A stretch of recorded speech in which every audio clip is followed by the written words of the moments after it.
कोई समझौता नहीं करेंगे।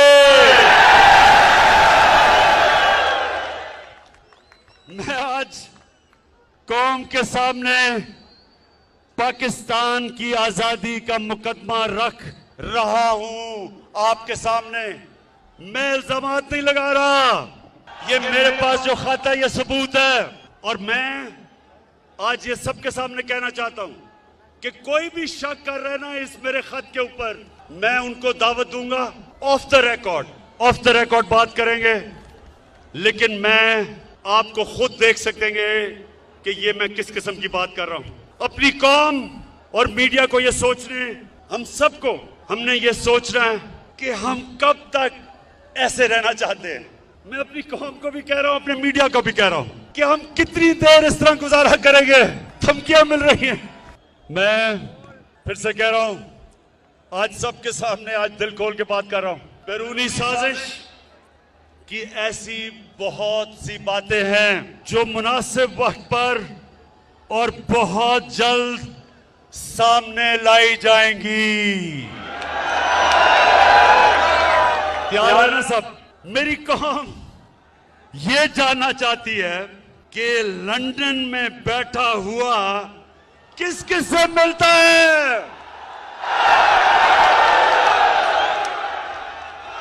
फिर से ये जो गोल मोल गोंगलू किस किस से मिलता है लंदन में बैठा हुआ, और पाकिस्तान में बैठे हुए किरदार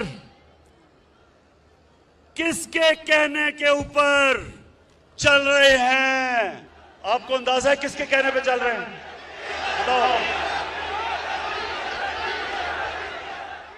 हमारे पास जो सबूत है हर चीज को मैं जाहिर कर रहा हूं। जो हमारे पास सबूत है मैं ये इसलिए आपके सामने बातें कर रहा हूं, इससे ज्यादा मैं तफसील में इसलिए बात नहीं कर रहा क्योंकि मेरी सबसे बड़ी कोशिश होती है कि मेरे मुल्क के मफादात की हिफाजत की जाए।